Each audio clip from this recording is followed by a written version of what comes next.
consultation.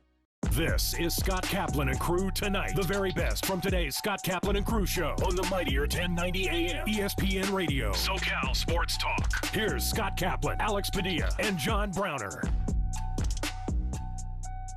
Hey, great friends. What's going on? It's Kaplan and Crew and the entire family. The Mishbucha, La Familia, is all back together again. We come to you from the 7 Mile Casino Studios, 7milecasino.com, along with Grande and Big Brown. We are all in the house and finally ready for the kickoff of the NFL football season. Today is Wednesday, September 7th. Tomorrow, Rams and Bills in SoFi Stadium in LA. So the Super Bowl champions who won the Super Bowl in their home stadium are home underdogs against the favorite to win the Super Bowl this year, the Buffalo Bills. And I'll tell you right now, if I'm putting money down, if I'm using DraftKings as an example and I'm putting money down, dude, my money is going on the Rams. I love a home dog who's opening up the NFL season in the same stadium. That's their home stadium where they won the Super Bowl. Dude, I'm taking the Rams all day long in this game, especially I think I saw yesterday the Bills were a 1-point favorite. I've seen a 2-point favorite. So we'll get into that as the afternoon goes on. But before we get started here in the 7 Mile Casino Studios, Alex, if you could put us all back on screen together. This crew has not been together for the last 10 days. I took off all of last week, and then we had the holiday on Monday. Browner here held it down with Alex, and thanks to Jason Lawhead. Shout out to Jay Law, who did a great job filling in. And then yesterday, shout out to Browner, who did a phenomenal job of really running the whole operation, which is what Alex normally does. So great to have the whole crew back together again. Brown, great work yesterday. Alex, welcome back.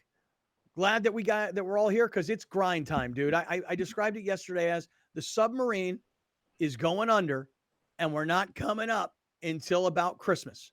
You know, there'll be Thanksgiving, there'll be Christmas holidays. I've got a couple of Fridays here and there that I got to take off because I'm traveling to go see my son play college ball or my daughter for family day. I got a little wedding in there in the middle. Oh, wedding schmedding. Yeah, that's true. But it's grind off here and there. It's grind time, dude. It is football season. College football kickoff has already happened. NFL tomorrow night. Sunday's going to be incredible. It takes you all the way to Monday when you've got Seattle hosting Denver. I'm so excited about not just this weekend, but this final quarter of the year. Baseball playoffs, NFL kicks off, college football, basketball will tip off in mid-October. Alex, for you, the World Cup later on this year. So we are the last quarter of the year is going to be great. Fellas, welcome back. Glad we're all together again. What's cooking? I think for me personally, I'm most excited about having September matter in baseball. You know, I'm always used to football season. I'm excited. I re-upped my NFL Sunday ticket this morning. You know, so I'm like, how much was that? Student discount, Scott. You know, $100 for the whole thing. You're a student. You know, now is that on student of the game? Yeah, because I actually had a subscription to something on my phone, and it told me that my subscription was coming due, and it was like $38 or whatever, and I canceled the subscription because when I tried to use it last year, it wasn't working for me. So I'm like, you know what I'm going to do? I'm going to cancel it, and I'm going to start all over. Isn't there like a new NFL something that I should be using? The NFL app. Yeah, but that doesn't have live games on it. Games. No? They have all the replays and stuff. Okay, so can I get Red Zone on my phone? Yeah, I don't know, I think man. I think that's what that app is. I think that app is Red Zone. Red Zone? Yeah, that's why you're paying for. You're basically paying for Red Zone on an app as opposed to having it on your TV. If you already don't like, if you already have DirecTV. Well, Scott, don't you have Cox? I do have Cox, and they don't have an NFL Red Zone. No, I'm sure they do. Yeah, they do. NFL Red Zone. Yeah, I'm looking it up right now. Yeah. Here it is. Yeah, they got it right here. So you're good. So you should be able to get it on your phone. Well, no, it says here, NFL Red Zone. This requires a subscription. To watch this program, you'll need to subscribe to this channel. Select subscribe below to add this channel. Okay, I would just do it through your Cox instead of adding another app if I was you. If all you care about is Red Zone and Yeah, but Rams hold on. games. But I have a question. Hold on. Here's a question for you. So this television that I'm talking to right now is in my office. But Mhm. when I'm going to watch football at home, it's going to be in my family room on a smart TV. Actually, you know what? No, I do have cable out there. So screw it. I'm going to do it. I'm going to do it on my cable. I'm doing it on Cox. Or you just download the Cox app on your smart TV and I watch it have through that. there. I Yeah, have the there you go. Cox app. So you're good. I have the Cox app. But yeah, I'm ready. Ready for this playoff push. I'm convinced now that there won't be a run from the Padres. This is what we get. Inconsistent, but I think the Brewers are bad, and I think the Phillies are not any better. So it should be a really interesting push through the end of September for baseball season, and I'm very excited. Well, what are you Very saying? excited. What are for you saying? football. You're saying that because this is what Browner and I were talking about yesterday. Are the Padres positioned right now in September to make the playoffs? Yes, they are. Yeah. Will Philadelphia and Milwaukee help out? Certainly a possibility. Are the Padres like running down and punching through the door to get to the playoffs? Are they kind of limping in? I mean, there's still a bunch of games to be played, but Mhm. I'm with you. Like I know we talked earlier in the year that a successful season is make the postseason. But if Yes. you make the postseason and kind of get wiped out early, It is that's what it gonna is. I yeah. mean, But this team is not much better than that. And I finally realized it. Like I finally like there is no turning point. You know, like so people want to come out here and tell me, "Oh, this Alfaro walk-off is a turning point." Now they're going to no, they're not. They're going to have games where they look great. They're going to have games where they look awful. There's a lot of holes on the roster. I don't care. You point at whoever you want. There's still more holes than there are plugins. And I think this is just a team. They're an inconsistent baseball team that is 12 or 13 games above 500, which is really good for them. They will hopefully make the playoffs, and they will likely not win a series in the playoffs. What team outside of the Dodgers hasn't been what you're describing all year? You could do the same thing with the Yankees, just replace inconsistent with injuries. well, how about But this? How about let's stay in the National League? Let me ask you a question.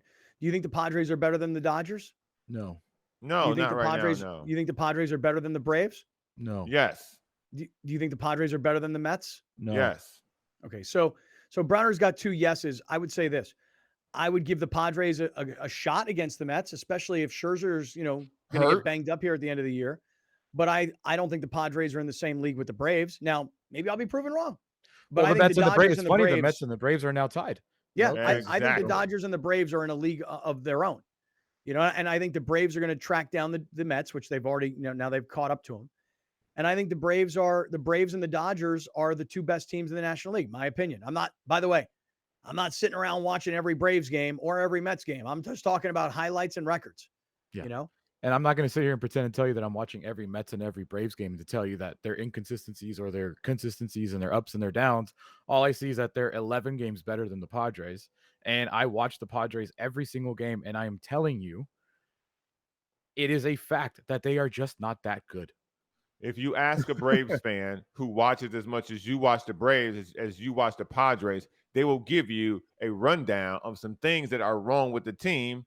Because every person who follows their team as closely as we follow this team, they can see the warts in the team that the person from the outside looking in. Because I guarantee you, people in Atlanta will tell you, "Oh, we don't want to pay the Padres; they're dangerous." Look at that lineup. All right. You know what? I'll tell you what.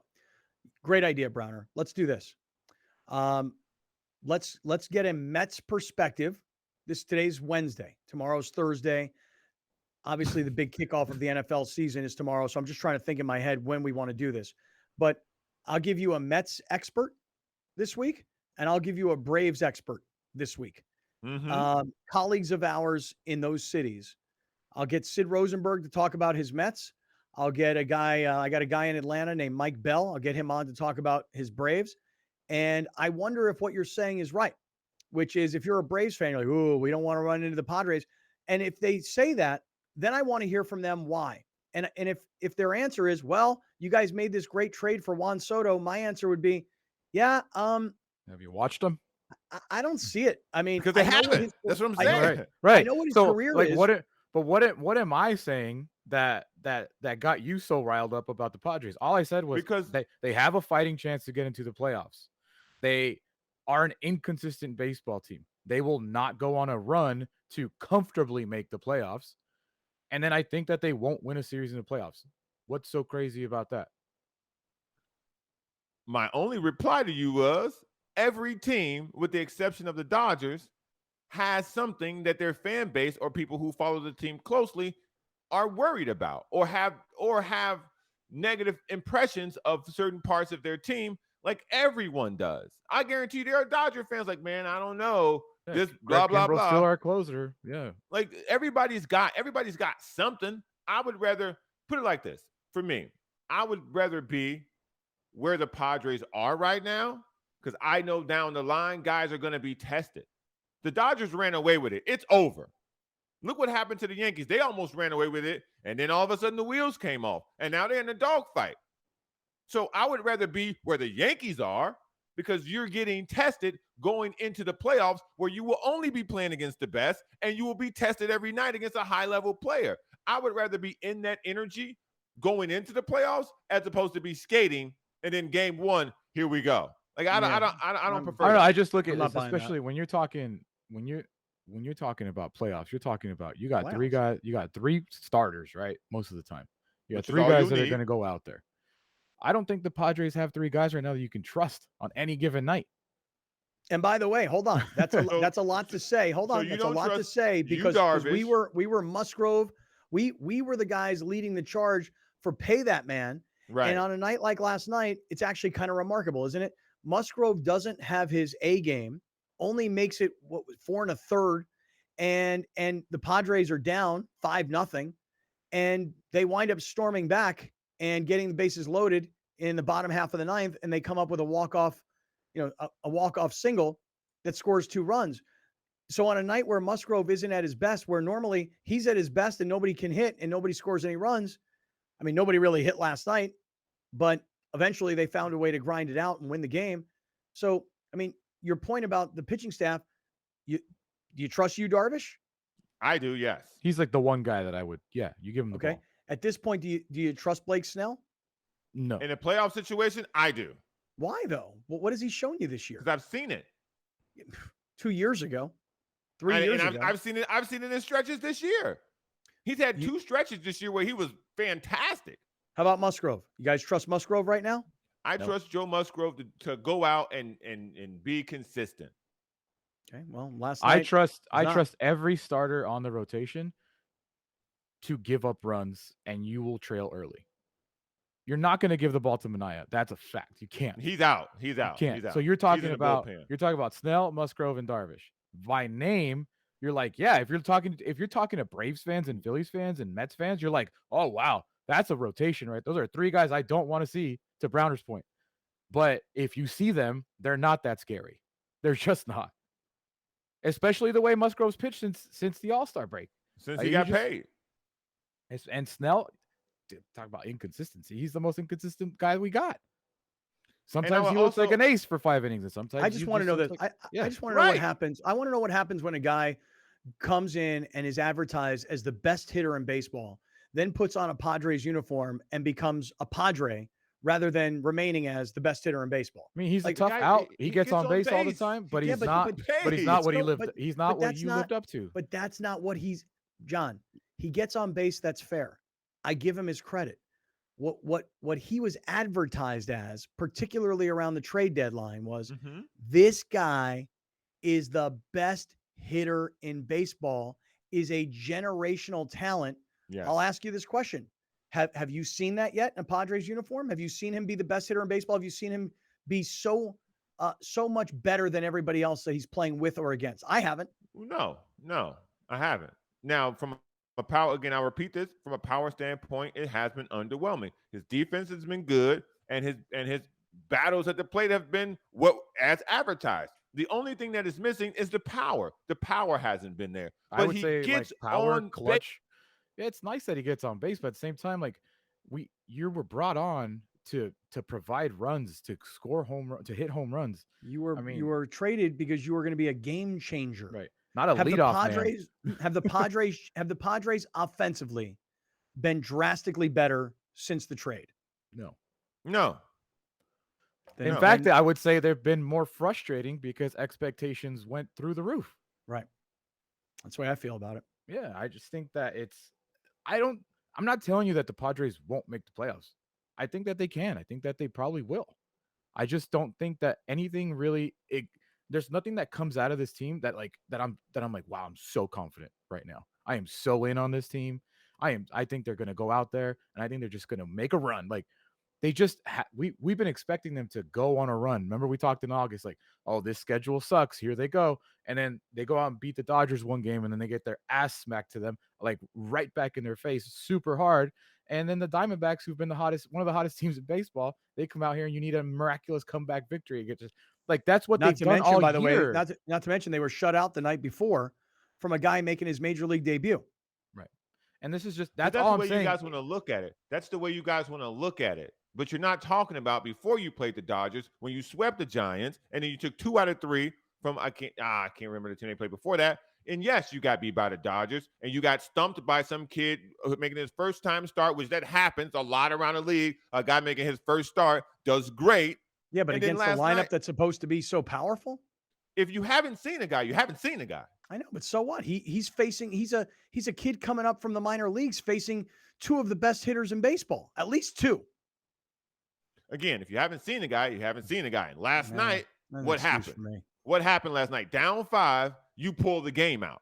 Yep. So grounded it out. I got to give him. Listen, I'm not taking anything away from last night because when it was 5-0, I'm like, they're done. And then when it was 5-3, and they had the heart of the lineup coming up, and Manny popped out when they had guys on base. Like, okay, this is not going anywhere. And then, they got to the bottom of the 9th. They got some runners on. They got the bases juiced. And then they got the right guy that comes up and has, this, he's been clutch all year. Yeah. But it's all I'm saying, Browner, and I get it. Like you're looking at it through that lens, and that's great. And I've been looking at it through this pretty much pessimistic fan as well. But all I'm saying is they're just, this is what they are. So let's not go out and expect that they're going to go and finish the season on some crazy run, because let's be real, they're not. And they don't need to. If they get to the playoffs, do they have a chance? Sure. In my opinion, I don't think they do, though. See, baseball is about the next at bat, just like football is about the next play. You could suck or stumble into the playoffs, and all it takes, like you were saying, a turning point moment where somebody comes up big clutch and then everybody catches fire. Juan Soto won his World Series as a wild card team. Nobody expected the Nationals to go out there and win the World Series when they did, and they did. I get it. All I'm telling you from right now, whatever day it is, I don't even know what day of the week it is right now. What I'm telling you at this Wednesday, sorry, maybe it's Wednesday. So lost on what the day of the week. Maybe. I'm telling you, as it sits right now, I don't expect this team to do anything. That's it. Browner, what is your expectation? Like in other words, if they get knocked out of the playoffs in the first round, you disappointed because you expected more, or you satisfied because they made it? I'm expecting them to get in and make it to the Dodgers. And at that point, whatever happens at that point, I hope they win. If they don't, I won't be shocked if they don't win. But I also won't be shocked if they did win. I'm not like you guys when it comes to the Padres. I expect for them, with that lineup, the way that this team is built, for them to compete. They're not a bad team. And we talk about them on the show under this cloud of, oh, we're waiting for something to happen. What if that something never comes? Yes, well, why do you suppose inconsistent, but they're in the race. This is what we asked for. Remember, you guys, back in the start of the season, we're not getting excited until after the All-Star break. Here we are in September. They're in playoff contention, winning games that they pulled out of their backside, and no one's still, well, I don't know, man. No, I'm excited. I don't know, man. I literally started by saying I'm excited for September. I'm excited. They gave you what you wanted. And now I'm excited. And you know what my excitement is? My excitement is well, there's a difference. Excitement over here is, yes, yeah, they're great. They're going to do it. And excitement on my side is, I feel like they're fizzling out, and I don't really see them with any major path forward. Also, if they finish 6th, which they are right now, that getting to the Dodgers means winning 2 games. You just win the wild card, and now you get to the Dodgers the first real round. By the way, so you're good with that. Let's hope you're right, yes. Browner. Okay. Let's hope you're right. Let's hope the Padres get a chance to go head to head with the Dodgers. I hope so. Because win, lose, or draw, you can't get any more excitement than at least from a San Diego perspective of those 2 teams going head to head. From an LA perspective, they're like, yeah, whatever. We're going to wait until the National League Championship Series. We don't even think these guys pose a threat because let's face it, if you look at the team's combined record or the record this year head to head, the Padres don't really pose a threat, have not posed a threat. But to your point, I hope you're right. I hope the Padres and the Dodgers do face off in the postseason. But the first thing is you got to hope that the Padres make it. It is the Dodgers are going to win the division. They are. Yeah. They are going to face the Dodgers in the postseason because they have to face them 6 more times in Browner's postseason of September. That's every true. game. And say what you want. Every game is a must win. Yeah. They're not guaranteed to get in. Like the Dodgers, they're in. They're not enough games for them to lose to not get in. If the Brewers are going to keep throwing Taylor Rogers out there, we might got a shot. We might have a shot. Yeah. Special all right. Well, listen, delivery. we're just underway.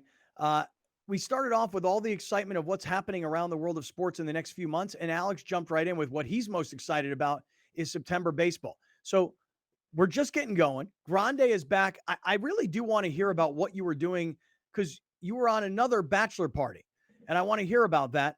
And I want to tell you, Alex, what you missed this past weekend, which was Snapdragon Stadium, which I'll get to, which I know we talked about yesterday, but I want to kind of fill you in. Stick around. We're in the 7 Mile Casino Studios, and we're just underway. This is Kaplan and Crew with Grande and the Brown Man. We'll be right back with more of Scott Kaplan and Crew tonight. The very best from today's Scott Kaplan and Crew show on the mightier 1090 AM ESPN Radio. SoCal Sports Talk. You're watching Kaplan and Crew tonight, powered by the mightier 1090 AM ESPN Radio and Your View, featuring the best sports talk in SoCal.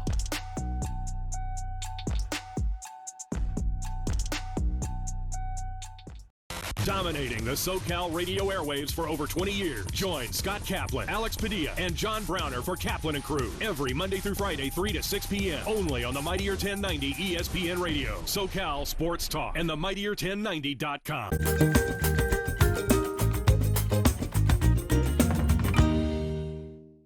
Let's welcome back to Main Street Living tax attorney Adam Brewer. Adam, thanks so much for joining us again. Yeah, thanks for having me back. Now, it might seem weird that we're having you on because it's not necessarily tax season right now, but what are some things that viewers can do to get ahead of next tax season? Yeah, you're right. I apologize. I think most people would prefer to just forget about taxes for the summer, but yeah, if you have some downtime, always a good opportunity to kind of get ahead for next season. So really what I'm preaching is, just become more knowledgeable about your taxes. Everyone come tax season can benefit from having a little more knowledge and just being a little bit less stressed about the whole process of getting their taxes filed and getting them paid. All this information is available online, but it's really a mess. So it just gets back to my first point, just start with your own taxes. And then if you need to dig in on 1 or 2 issues, it's just a Google search away. Gotcha. Google search away. Now, let's just say someone is interested, like Danielle is interested in becoming more knowledgeable about her taxes. Like, how should someone like her get started?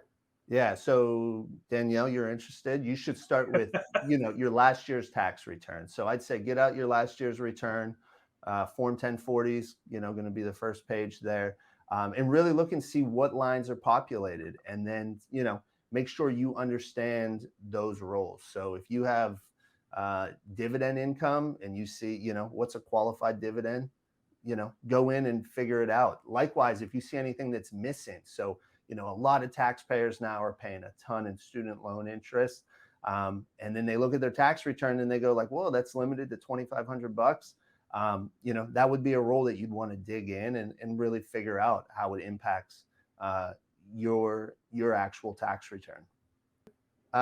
When in doubt, save for retirement. It's either, for most taxpayers, it's either going to save you money today, tax-wise, or it's going to help you reduce your tax burden in the future. Awesome. So important. Thank you. Thank you so much, Adam. We appreciate you. Yeah, thank you.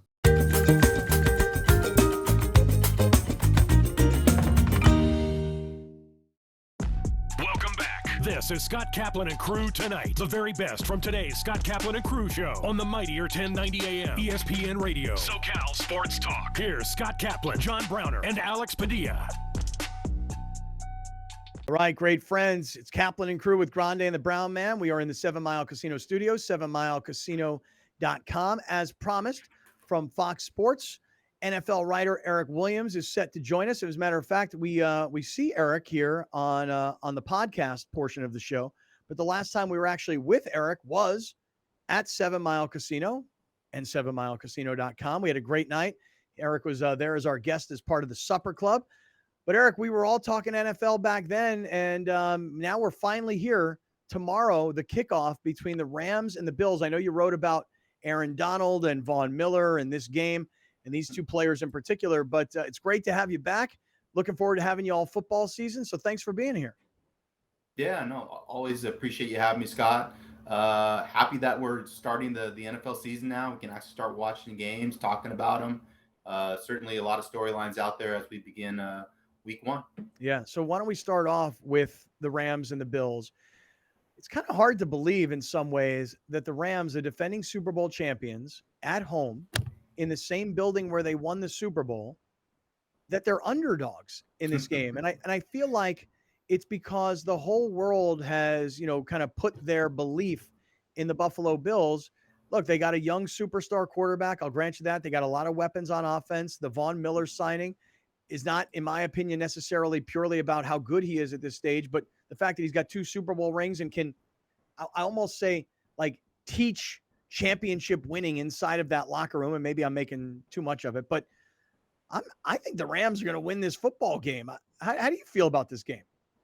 Yeah, I'm with you, Scott. I mean, right now it's Josh Allen's world, and we're just living in it. I mean, the hype train for the Bills is just is off the chain. I mean, this is a team that really, when you look at the last 20 years, haven't had a lot of success in the playoffs, and now everybody just has them going straight to the Super Bowl without really any people that get in their way. And so, yeah, I mean, the Rams are going to be up for this game. I mean, they're hoisting their championship banner.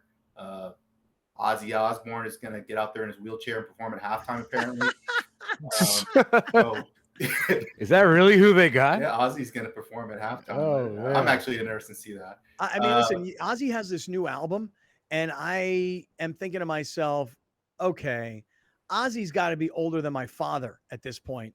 And look, I mean, I've seen Mick Jagger in his 70s. I've seen, Sammy Hagar in his 70s being great rock and roll superstars. But Ozzy Osbourne hasn't been relevant in music since like the mid 80s. I don't know what's going on and how Ozzy Osbourne got himself into such a high profile role. I don't get it. One song to play.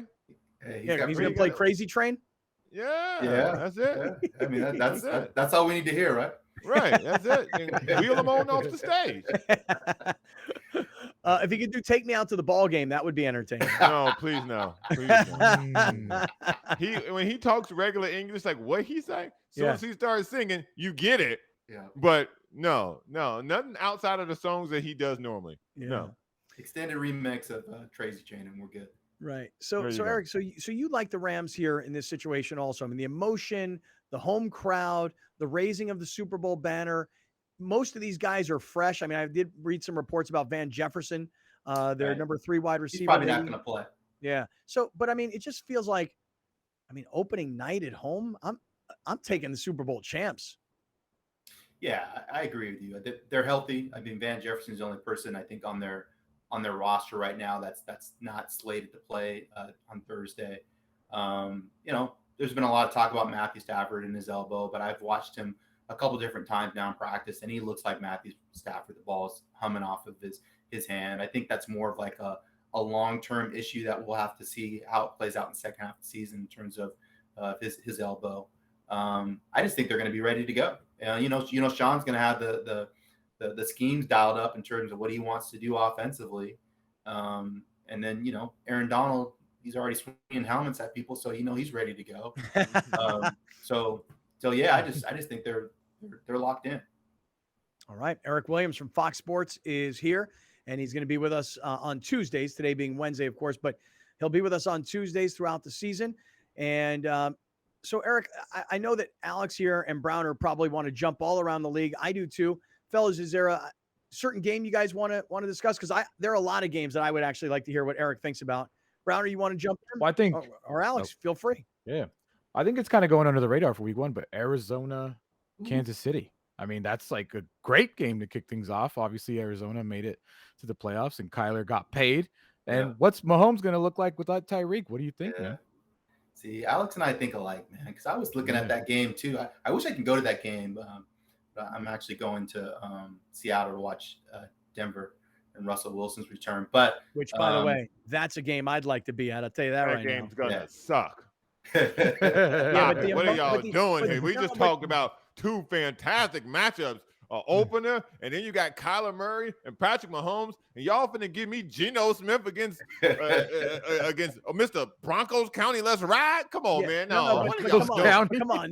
The drama of Russell Wilson That's and his right. first game in Denver right. being Come on, in man. Seattle. And Eric, I actually I just was starting to read some headlines about it, but apparently there's now like a whole bunch coming out about the dysfunction Yeah. inside of Seattle and Right. what led to Russell Wilson's departure. Do you know anything about all that? Yeah, I've heard rumblings from that going on over the last couple of years, and just continuing to talk to people that are still within the organization. So not surprised to see that reporting now coming out.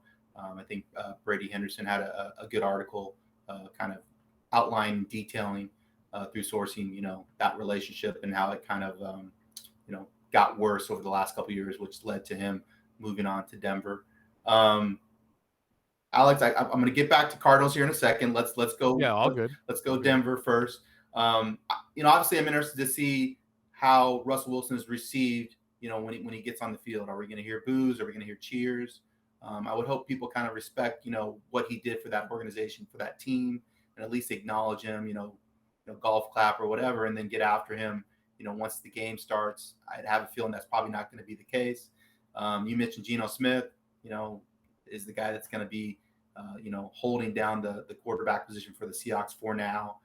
Interested to see if Geno's able to create some explosive plays and we can take care of the football. But, in today's NFL, you have to create offense in order for your team to have chance. So interested to see how long Geno lasts. And this will be his first start in the regular season since I think 2014 in terms of starting a season opener. Geno gets the keys for now. Drew Lock is ready to take over. But I think ultimately, for the Seahawks, it's about 2023 and who they're going to draft in the first round next year at quarterback. Yep. See, What about KC, Arizona? Well, with KC, Arizona is interesting to me just because of Mahomes and everybody, talking about Tyreek Hill leaving, like they're not going to be able to create offense, that Tyreek's no longer on the roster. No doubt, Tyreek Hill is a unicorn. He's a unique player. He's a guy that could kind of bail you out of a lot of situations, particularly late in the game, because you could just throw it to him deep or you could throw it to him short and you could make somebody miss, go to the house. They do have other weapons, though. I mean, Kelsey's going to go out there and do his thing. Mecole Hardman gives them some of the aspects of what they got Tyreek Hill. And then they got Marquez, brought him in free agency, and Juju Smith-Schuster, two big body guys that are going to just move the chains in a different way. Ultimately, Mahomes is one of the best quarterbacks in the league. Andy Reid has forgotten more offense than all of us here know. They'll figure out a way to move the ball offensively, and really it'll be up to their defense to hold up against, Kyler Murray and Arizona's offense, which is pretty good, but, D-Hop's not going to be playing for the first 6 games. So you question, again, how they're going to play without D-Hop. I think they were 3-5 when D-Hop didn't play last year, and 8-2 when he did play. They scored 30 points when D-Hop was playing, only 19 points a game when D-Hop wasn't available. So that's a troubling statistic if you're a fan of the Cardinals. See, I'm looking at this weekend from a fan perspective. I'm gonna get an opportunity to watch Justin Fields and Trey Lance. Now, there has been a world of conversation about Trey Lance since the offseason started when they knew he was going to take over for Jimmy Garoppolo. Now that you actually have Jimmy Garoppolo staying in-house, what are the chances? Because, again, that's a Super Bowl roster. The quarterback is the only question on that in that franchise. If they start 1-3 or 2-4, do you think we will see Jimmy Garoppolo? Oh, yeah, I definitely think we're going to see Jimmy. I mean, because if things start to go south and Trey struggles, I mean, you got a guy there that's taking you to the Super Bowl. Why wouldn't you make the change in that? That's why you kept him, right? Mm-hmm. Is in case he does struggle, break the glass, throw Jimmy G in there, and let's go to work. So I think it's important that Trey stacks some wins together early. Their schedule is not that hard the first half of the season, so there's some winnable games there early, and he has to just kind of go out there and if he has to use his legs, extend plays and get first downs, he has to figure out a way to get victories. Is there any truth to this? Like, I think there's got to be a lot of truth. We talked about this last week, Eric, that he was annoyed when they brought back Jimmy Garoppolo. That Trey Lance was annoyed that he has to steal, and it's gonna be there. Yeah. Like unless Trey Lance goes out and throws for 303 touchdowns, like those questions will remain depending on how he performs. But the validity of him being annoyed that Jimmy Garoppolo is still there. I think the phrasing that was used in Monday Morning Quarterback when I looked at it was he felt like it kind of complicated the issue with Jimmy, still being there. So I don't think annoyed was exactly the word, but how could he not be annoyed? I mean, he's been told that he was the man from the start of offseason all the way to the end of training camp, and then the guy that you supposedly are replacing is now still there, and he's the number 2 guy. I don't care how nice Jimmy G is. I mean, that's still going to upset you if you're supposed to be the starting quarterback. Again, I covered the Seahawks during the early portion of Pete Carroll's tenure. Russell Wilson struggled the first half of his rookie year. I think he was 4-4 going into the second half of the season and was not really lighting it up in terms of statistics. And there were a lot of people on the radio there locally saying, put journeyman Matt Flynn in instead of Russell Wilson. You're kind of going, really? Like, Matt can barely throw the ball 50 yards and you want to put that guy in instead of Russell Wilson? Pete Carroll kind of stayed the course and the rest is history. But you can only imagine Trey Lance struggling and Jimmy G is back there, a guy that should be starting for a lot of teams. See, this is Eric. This is where I just disagree. I know that you disagree. That's why I said disagree about what?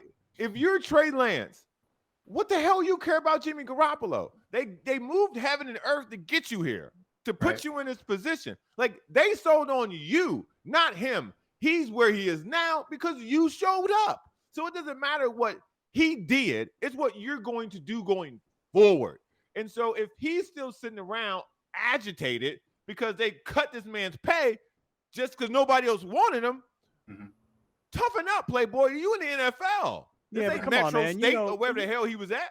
Yeah, but you know the story, man. It's like here he is. He's a kid from a smaller school. He doesn't have this resume necessarily. He was a risky first-round pick who, hopefully it pays off for them. And he thought it was his job, and it is his job. But now he's got to kind of look over his shoulder that if I throw a pick or I don't play well, every single time I go into the locker room after the game, that's all anybody's going to ask me about. Do you think you're going to be the starting quarterback next week? Do you think you've earned the right to continue to be the starting quarterback? I mean, having Jimmy G back is a nice insurance policy, but it could create tension, the way I see it.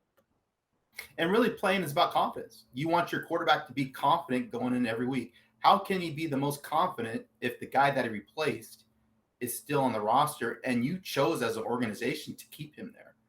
That's kind of saying something about him as a player, that you don't really truly believe he's the guy because, oh, by the way, the backup that you're replacing, we kept him here, restructured his deal so that he can stay here. I know, Jimmy G might not be fully healthy coming off of the shoulder surgery and still coming back, but I definitely think it complicates things moving forward for the organization. And if I'm Trey and his representation, I'm wondering, how much the franchise truly believes that I'm the guy to lead this franchise forward. All right, Eric Williams is here, NFL writer for Fox Sports. He's been on the show for many, many years. He's a great friend, and a lot of you guys know him and love him, and he'll be with us all football season. So, Eric, bunch of other games. We've got about 5 or 6 minutes to go, so let's just touch on a couple of games here. Tell us what you think about the Raiders and the Chargers week 1. What a way to start the season for both of those franchises, given where they both were back in week 17 last year. Yeah, once again, the Chargers are on the hype train, kind of the trendy pick to be a team that could go to the Super Bowl. And it's understandable with everything that they've done defensively, all the moves that they've made, getting Khalil Mack, getting J.C. Jackson at corner, shoring up their run defense by bringing in Sebastian Joseph Day and Austin Johnson.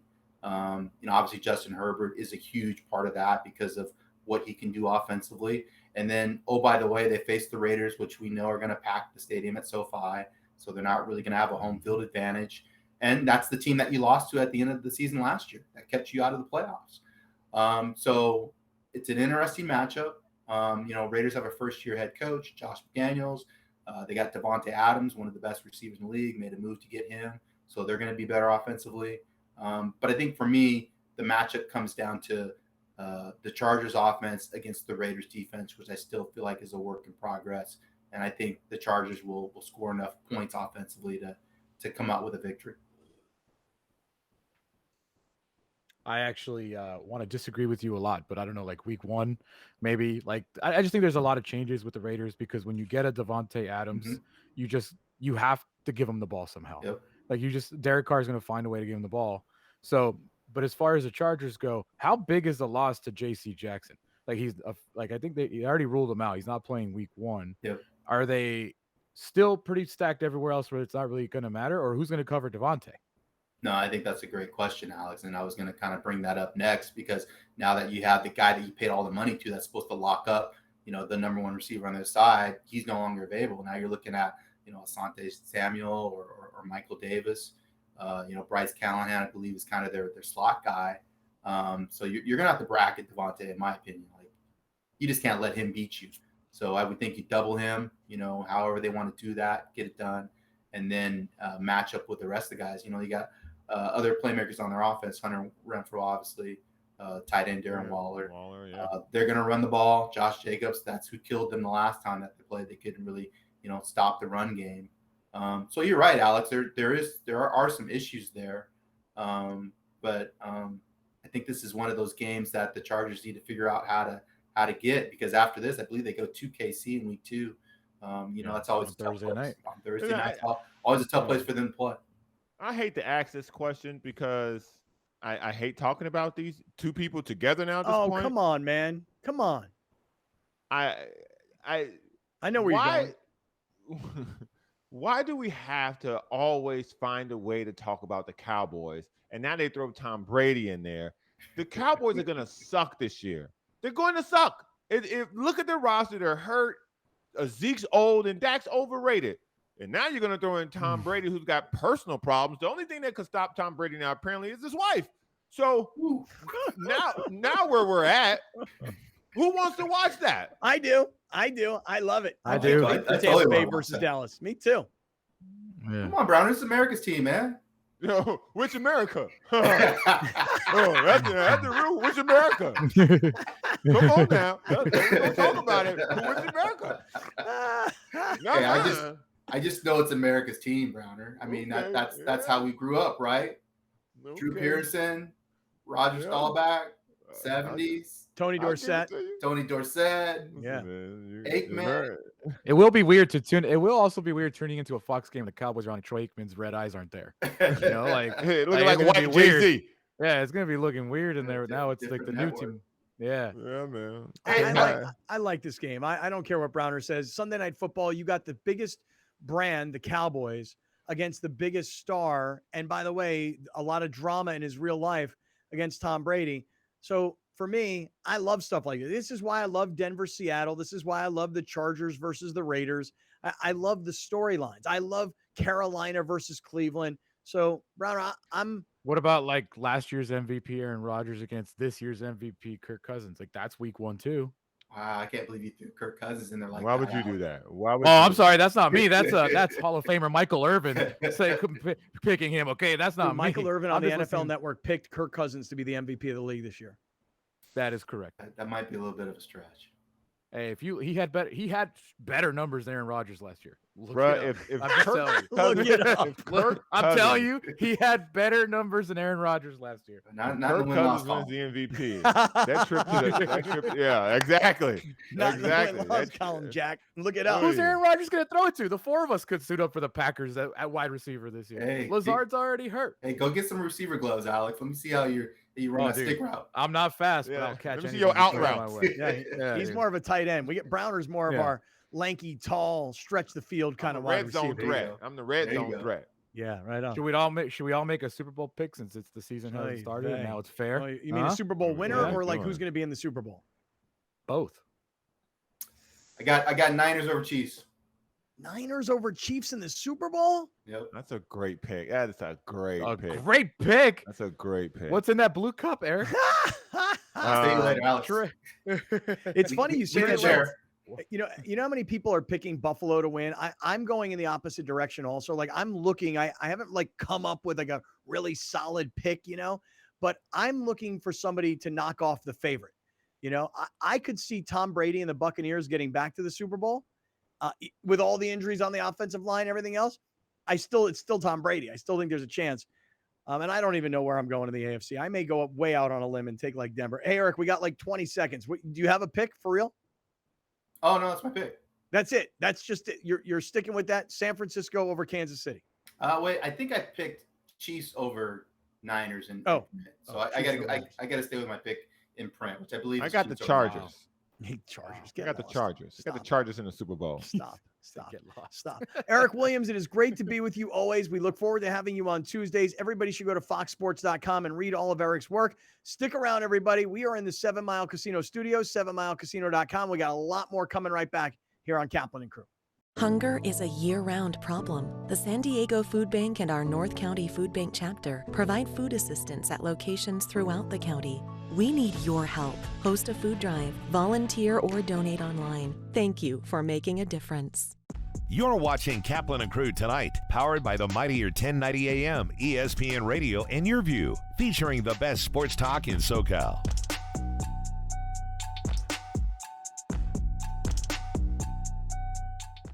Rome comes home. Yes, I said it. You can now catch the Jim Rome Show Monday through Friday, noon until 3 p.m. on the mightier 1090 ESPN Radio. Back to San Diego, where it all started, on the mightier 1090 ESPN Radio, SoCal Sports Talk. I'm tax attorney Adam Brewer. If you have a serious tax problem with the IRS or state of California, then you don't need a tax relief company. You need a tax attorney. Call or visit my website to schedule your free tax evaluation.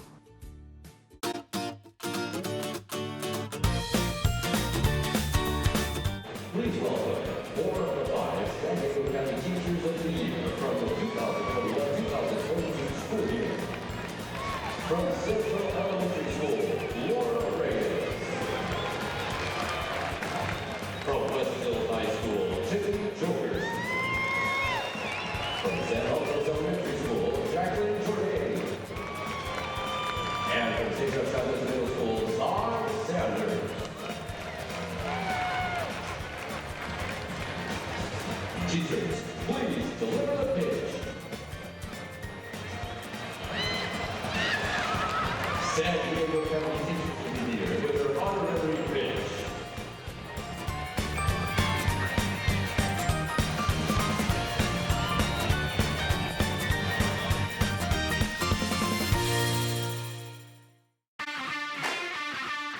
The 2022 San Diego Loyal season continues. Live on Your View and YourView.com. Watch the San Diego Loyal host the Phoenix Rising FC Saturday, September 17th at 7 p.m. Come join us at Torero Stadium and support the San Diego Loyal as they continue their bid for the 2022 USL Championship. Tickets are available. San Diego Loyal versus the Phoenix Rising FC Saturday, September 17th on Your View.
I'm tax attorney Adam Brewer. If you have a serious tax problem with the IRS or state of California, then you don't need a tax relief company. You need a tax attorney. Call or visit my website to schedule your free tax evaluation. Listen to The Mike Greenberg Show, 7 to 9 a.m. Pacific, Monday through Friday. Greeny brings his unmatched depth of sports knowledge, fun, and entertainment back to ESPN on a daily basis. The Mightier 1090 ESPN Radio, SoCal Sports Talk, and the Mightier1090.com. Here's Kaplan and Crew tonight's 60-second timeout with Haley Stasiak. College football is back. Let's go ahead and take a look at your San Diego State football updates. The Aztecs lost to the Arizona Wildcats 38-20 in Week 1 action. Sdsu didn't go down without a fight. They kept it close in the second quarter when Braxton Burmeister found Tyrell Shavers with an 11-yard pass to bring the Aztecs within a touchdown.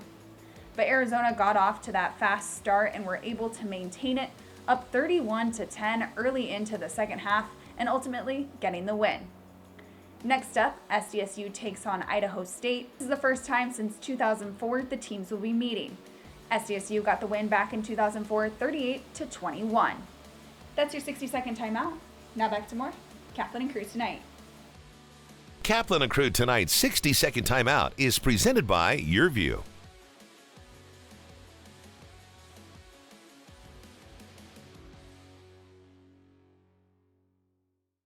You're watching Kaplan and Crew tonight, powered by the Mightier 1090 AM, ESPN Radio, and YourView, featuring the best sports talk in SoCal.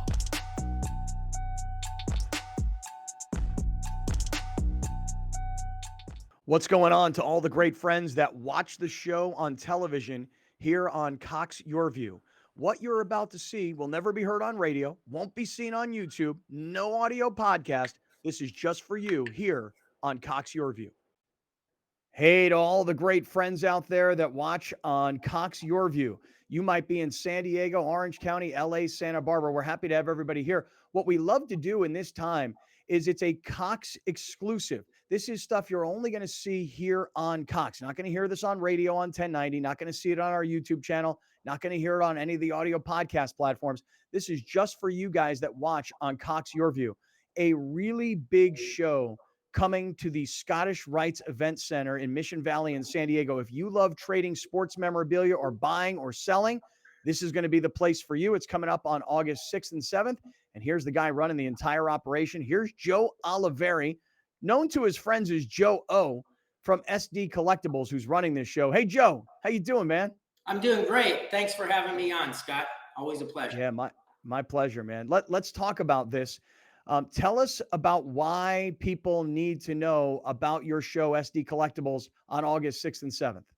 Well, we have a great show coming up August 6th and 7th at the Scottish Rite Event Center, like you had mentioned, right there in Mission Valley. We have over 130 tables that'll be at this show. We also have Paul Lowe signing autographs on Saturday. We have Steve Garvey and Raleigh Fingers, which will be there on Sunday doing in-person autographs. We just have a really great collection of some of the biggest and best of the community, the card collecting community, coming out there August 6th and 7th, showing their cards, showing their collectibles. There'll be a lot of memorabilia out there. And really what we look at it as is something for every collector. Yeah, when you say every collector, is it, from what I understand and looking at the website, sdcollectibles.com, it's not just purely sports cards. Is that right? That's correct, Scott. We have sports cards, memorabilia, autographed items, quite a few unique autographed items and memorabilia. But we also have Pokemon, a large selection of Pokemon, Yu-Gi-Oh!, Magic the Gathering. There'll be vendors there that have comic books. As I mentioned, there's several autograph signers that will be there. We also have JSA, which will be on site for both Saturday and Sunday, doing in-person authentication, same-day services. Well, that's awesome, because for me, the one thing I know I'm most interested in, and I know a lot of people who are watching right now have the same thing. If you've got a piece of sports memorabilia that you are willing to part with, but you don't have authentication, like I have this Marshall Faulk football, the year that he broke the record where he was over 1,000 yards rushing and receiving for the Rams in 2000. I've also got this basketball sitting right here that is signed by every Los Angeles Laker of the 2002 World Championship team. So Shaq, Kobe, Phil Jackson. I don't really honestly know if they're authentic. I think they are. It's just I don't have the paperwork. So I can bring this stuff to your show and get it authenticated on site. Is that right? That's correct. You can bring your autographed items, whether it's memorabilia such as those basketballs, footballs, baseballs, bats, cards, photos. You can bring them right to the show Saturday or Sunday. Stop by the JSA booth. Chris would be happy to help you there. He'll be on site with his team, and they can authenticate different items that you have that have autographs so that you can find out, one, if it's real, and two, it just gives it that much more value when it is authenticated. What if I get it authenticated and I want to sell it? Is there a way for a private person like myself? I say private, I mean, like, I'm not in the business. Can I sell this stuff? Yeah, you sure can. There's a couple different ways to do that. I mean, obviously, there's some online ways to do that take a lot of time and a whole different set of really procedures. But one of the great things that you can do, we have tables available and we have options for everyone. We do have some vendor tables available, 6, 8, and 12-foot tables. You can bring your items down there to sell. You can bring your cards, your memorabilia, and so on. If you have some memorabilia items like you're showing there, Scott, you can get them authenticated right at JSA, bring them over to your table, and you can put them out there for all of the attendees to see and see if you can make a deal on selling it or possibly trading it for something that you have a little more interest in. All right. Well, while you're talking, I know Alex is putting up on the screen for everybody the website. It's sdcollectibles.com, sdcollectibles.com. Information about where, when, who's going to be there signing autographs, how you can get authenticated, how you can buy a table and space if you want to sell your own collection. Joe, this is going to be a fun show. This is going to be really cool. Give us any final thoughts, things you need people to know before you roll. Well, one of the great things is it's a family-friendly event. When you come to our shows, you'll see a lot of people, both the parents and the kids, showing them around because there's something for everyone. There's bargain boxes of cards that are anywhere from 50 cents to $1 up. And then if you're one of those bigger collectors that likes to find those unique cards, maybe those graded cards, those Gem Mint 10, there's going to be thousands and thousands of those on display, as well as what's called the trading card game, the TCG, with Pokemon, Yu-Gi-Oh, Magic, and so on, comic books, as I mentioned, autographed memorabilia and such. If I could give a special thank you to some of those in our community that have helped support our event. Stacked Packs, big supporter and sponsor of our event. Poke Familia, J-Lo Collectibles, SD Sportsmem, and OC Dugout. Those folks really helped support our event, and they'll be at the show. So if you have an opportunity to come out and attend, come by and say hello to those folks that have vendor tables set up. Joe, it sounds like it's going to be a great event on August 6th and 7th. The website is SD Collectibles, and we'll see you down there. Thanks, Joe. Thank you. The NFL lives here. If it's about the NFL, you found the right station. Join 1090 every Sunday during the NFL season for the exclusive SoCal home of not one, but 2 NFL games every Sunday during the season on the Mightier 1090 ESPN Radio. Hunger is a year-round problem. The San Diego Food Bank and our North County Food Bank chapter provide food assistance at locations throughout the county. We need your help. Host a food drive, volunteer, or donate online. Thank you for making a difference.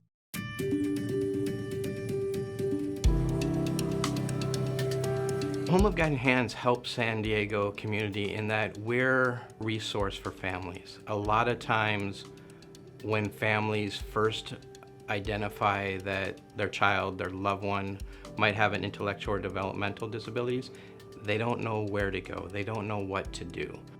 And we're here to help guide people through that process, to show them what a thriving life their loved one can have. It's a passion I share, having a daughter with a disability.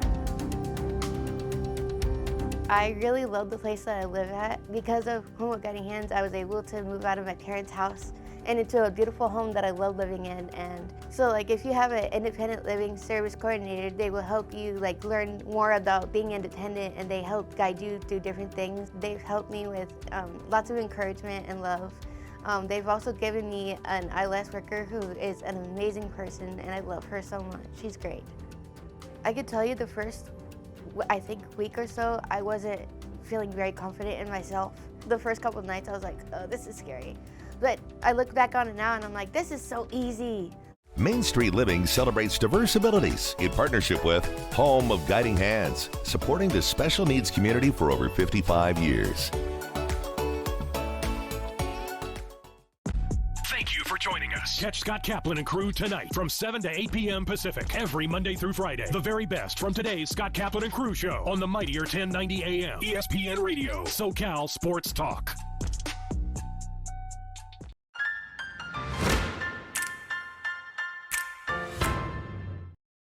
This is the